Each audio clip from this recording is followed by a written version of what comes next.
नमस्कार रसिकांनो, मी जगदीश खांदेवाले ओविराज चॅनेलवर आपले सहर्ष स्वागत करीत आहे. मी आपल्यासमोर माझ्या अनाहूत या कादंबरीचे 7वे प्रकरण गौप्यस्फोट हे सादर करणार आहे.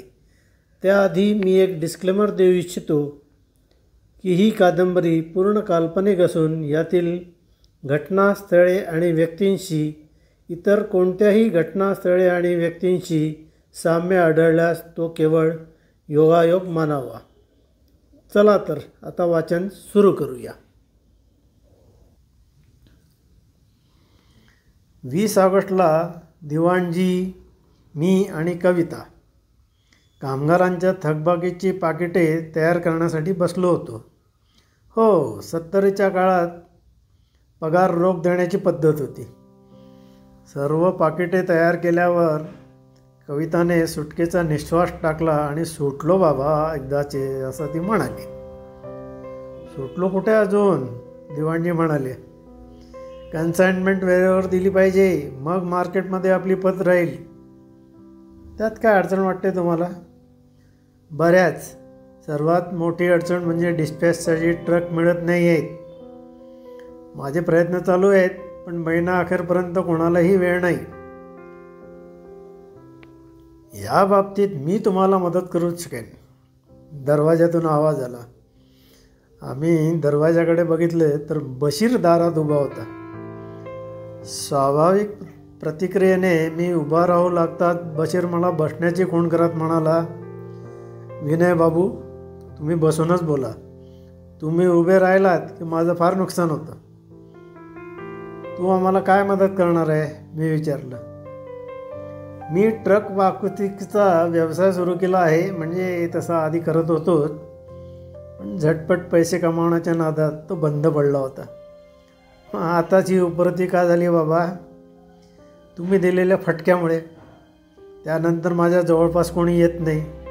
इमानदारीत काम मागतो तर कोणी देत नाही. आम्ही तरी का विश्वास ठेवावा, दिवाणजींनी विचारलं. एकदा ठेवून बघा, नाहीतर विनयबाबू आहेतच. आम्ही तिघांनी एकमेकाकडे बघितले.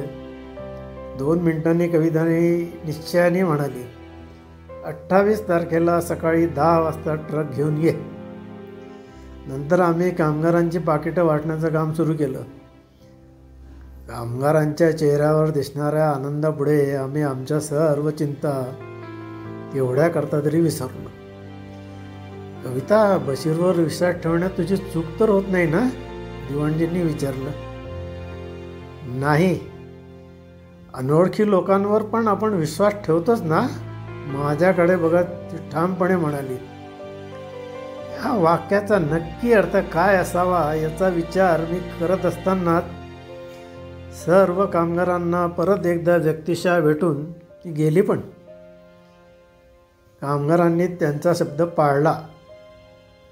बरोबर 28 तारखेला आम्ही डिस्पॅच करता बशीरच्या ट्रकची वाट बघू लागलो. ठरल्याप्रमाणे 10 वाजता तो ट्रक घेऊन आला. ट्रक फक्त बांधकामाच्या वाहतुकीसाठी योग्य होता हे दिसतच होतं, पण आम्हाला काम होण्याची मतलब होता. बशीर पण जरा नीटनेटका होऊन आला होता. साधारणपणे 1 तासात ट्रक भरण्यात आला. तेवढ्याच एका कामगारांची पत्नी पूजेचं ताट घेऊन आली आणि अधिकारवाणीने कविताला म्हणाली, दीदी, ही तुमची पहिलीच ऑर्डर आहे, पूजा करा. हे बहुतेक दिवाणजींचं डोकं असावं. हसतच कविताने ट्रकला हार घातला, पूजा केली. नारळ हाती घेऊन कोणाला फोडायला सांगावं या संभ्रमात ती पडली. दीदी, सोचो मत, विनयबाबूंना नारळ फोडायला द्या, त्यांना तोडफोडीची फार प्रॅक्टिस आहे, बशीर म्हणाला. मी नारळ फोडल्यानंतर दिवाणजी बशीरसोबत बसले आणि यश कंपनीकडे रवाना झाले. यानंतरच्या घटना इतक्या वेगाने झाल्या की त्यावर कोणाचं नियंत्रण राहिलं नाही. काही विशिष्ट कालावधीनंतर घटना स्वतःची गती धारण करतात आणि तुम्ही फक्त साक्षीदार असता, असे बात्रा नेहमी म्हणायचे. याची मला प्रचिती येऊ लागली होती. यशची कन्साइनमेंट दिलेल्या तारखेआधीच पूर्ण झाली आहे हे सेठना साहेबांना सांगण्यासाठी मी मुद्दाम कविताला बरोबर नेलं. यावेळेस पियेनी अजिबात अडवलं नाही आणि आम्हाला बघून सेठनांचे डोळे आनंदाने लकाकले. अरे कविता बेटी तू, छान छान. वेलजीबाई कसे आहेत? काका उत्तम आहे. कन्साइनमेंट पूर्ण झाली हे सांगण्यासाठी मी आले आहे. याची मला खात्री होतीच, पण आता आम्ही चेक जमा करू का? जरूर जरूर. आणि जातेवेळी मेहताजींना भेटा आणि पुढच्या ऑर्डर्सची कोटेशन भरा.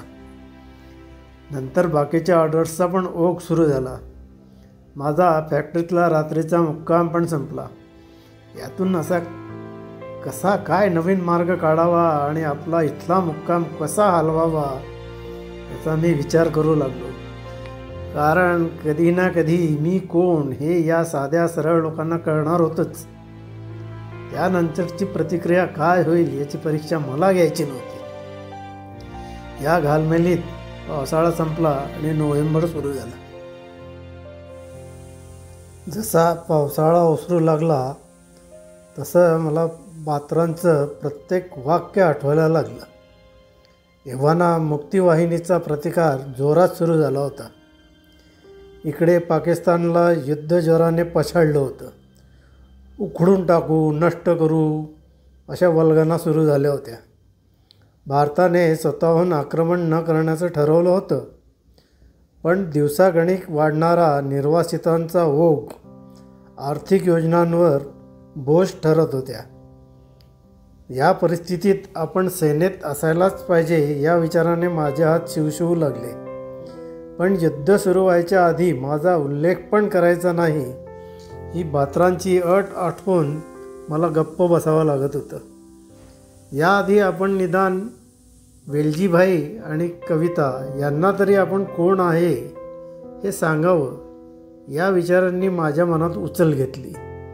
एक दिवस, बहुतेक 30 नोव्हेंबर असावं, मी रात्री ते दोघेच असताना त्यांच्यापाशी गेलो आणि त्यांना म्हणालो, मला तुम्हाला काही सांगायचं आहे.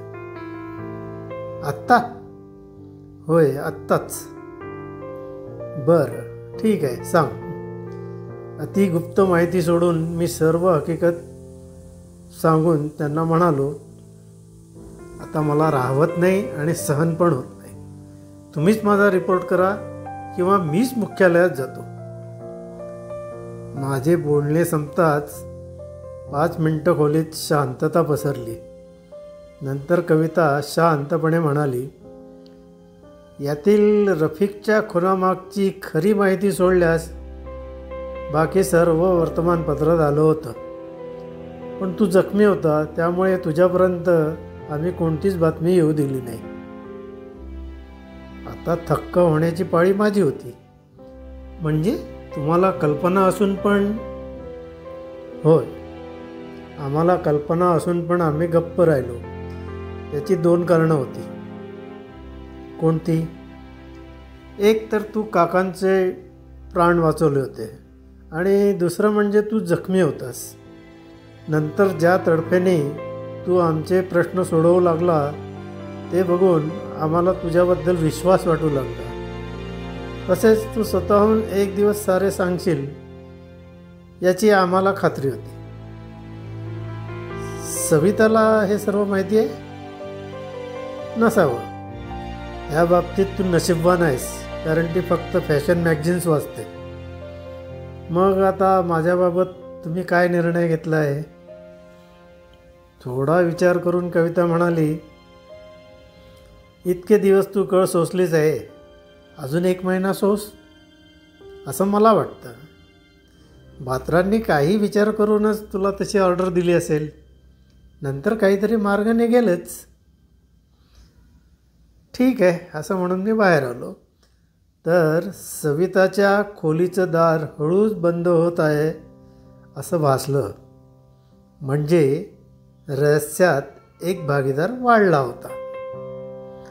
मला जास्त वाट बघायची गरज पडली नाही. तासाभरातच माझ्या दारावर टकटक असा आवाज आला. दार उघडच आहे, सविता तू आत येऊ शकतेस.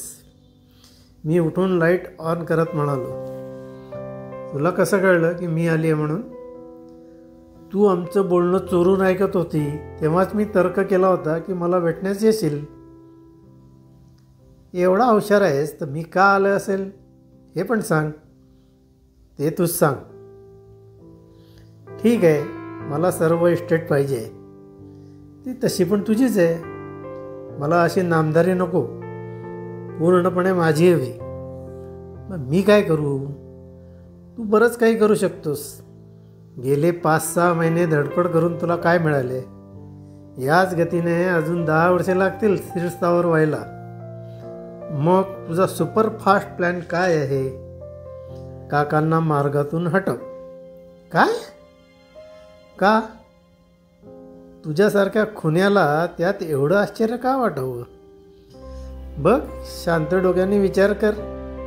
एवढं काम कर आणि आयुष्यभर निवांत राहा. कविता आणि सवितात सरस कोण हे कळण्याची अक्कल तुला असेलच. या असल्या लोकांच्या रक्षणाकरता आपले सैनिक प्राण देतात, मी मनात म्हणालो. पण वरकरणी काही न दर्शविता सविता, प्लॅन तर झकास आहे, पण मला विचार करण्यासाठी 15 दिवस दे, असं म्हणालो. का एवढा काय विचार करायचा आहे त्यात? सर्व नैसर्गिक वाटलं पाहिजे, नाहीतर माझ्याबरोबर तुला पण आटकाड्या पडतील. हो का? बरं, ठीक आहे. पण मला दगा देशील तर परिणाम वाईट होतील, हे लक्षात ठेव. असे म्हणून ती पिढा एकदाची गेली. ही घटना पण मी कविताला सविस्तर सांगितली. त्यानंतर माझी आणि कविताची जवळीक फारच वाढली. कधी जवळीक सलगीत बदलली आणि सलगीचं रूपांतर कधी प्रेमात झालं हे आम्हालाच कळलं नाही. फक्त परिस्थितीमुळे आम्ही ते उघड केलं नाही. योग्य वेळ येताच आपण वेलजीबाईंना सांगू असं कविता म्हणायची. पण त्यांना वेगळं काही सांगायची गरज आहे असं मला तरी भासलं नाही. कारण आम्ही दोघेही एकत्र दिसतात त्यांच्या निळाशार डोळ्यात समाधानाची छटा दिसायची. 3 डिसेंबरला आम्ही ब्रेकफास्ट घेत असतानाच रेडिओवर पाकिस्तानने भारताच्या 11 हवाई केंद्रांवर हल्ला करून भारतावर युद्ध लादल्याची बातमी प्रचलित झाली.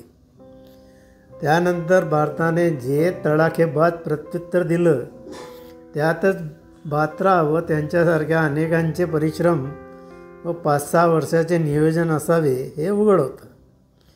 हे युद्ध आपल्याला झटपट संपवणं जरुरी आहे, नाहीतर सर्वकष युद्ध सुरू होईल आणि त्याचे परिणाम सर्वव्यापी राहतील.